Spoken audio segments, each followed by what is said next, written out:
আমরা ভারতবর্ষে এসেছি শুধু ব্যবসা করতে, বলেছিল ইস্ট ইন্ডিয়া কোম্পানি। তারপর ভারতের ইতিহাস বদলে গেল চিরতরে। এই গল্পটা শুধু ব্যবসার নয়, এটা বিশ্বাসঘাতকতা, ষড়যন্ত্র আর লালসার এক ভয়ঙ্কর কাহিনী। ১৬০০ সালে ইস্ট ইন্ডিয়া কোম্পানি ভারতবর্ষে আসে ব্যবসা করতে। ধীরে ধীরে তারা শক্তি বাড়াতে থাকে। ১৭৫৭ সালে পলাশির যুদ্ধ, তারপর নবাব সিরাজউদ্দৌলার পরাজয়ের মধ্য দিয়ে শুরু হয় ব্রিটিশদের দখলদারি। রাজনীতি নয়, শাসনই ছিল তাদের লক্ষ্য।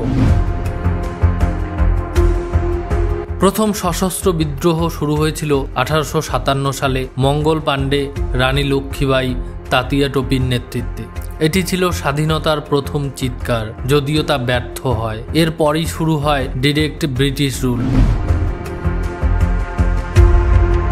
১৮৮৫ সালে ইন্ডিয়ান ন্যাশনাল কংগ্রেস গঠিত হয়, শুরু হয় সাংবিধানিক আন্দোলন। এরপর গান্ধীজির নেতৃত্বে শুরু হয় অহিংস সত্যাগ্রহ, অসহযোগ আন্দোলন, ডান্ডি অভিযান। জওহরলাল নেহরু, বাল গঙ্গাধর তিলক, সরোজিনী নাইডু, বিপিন চন্দ্র পাল সকলে জড়িয়ে পড়েন এই আন্দোলনে। গোলা বারুদের বদলে একটা লবণের কণা হয়ে গেল ব্রিটিশদের শেষ চাবুক। ভগৎ সিং, চন্দ্রশেখর আজাদ, রাজগুরু সশস্ত্র বিপ্লবের ডাক দিয়েছিলেন। নেতাজি সুভাষচন্দ্র বসু আজাদ হিন্দ ফৌজ গঠন করেছিলেন এবং বলেছিলেন, তুমি আমাকে রক্ত দাও, আমি তোমাকে স্বাধীনতা দেব। আইএনের প্রভাব ছিল প্রচণ্ড। যুদ্ধক্ষেত্রে ব্রিটিশ সেনারা মনোবলে ভেঙে পড়েছিল। নেতাজি প্রমাণ করে দিয়েছিলেন, স্বাধীনতা কেউ দেয় না, ছিনিয়ে নিতে হয়। দ্বিতীয় বিশ্বযুদ্ধের পরে ব্রিটিশরা অর্থনৈতিকভাবে ভেঙে পড়ে। দেশ জুড়ে বিদ্রোহ এবং ধর্মীয় উত্তেজনা শুরু হয়। অবশেষে ১৯৪৭ সালে ১৫ই আগস্ট স্বাধীনতা ঘোষণা করে ব্রিটিশরা।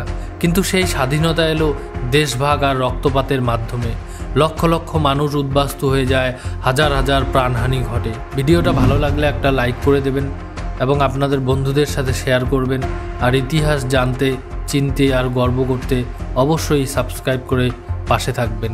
জয় হিন্দ।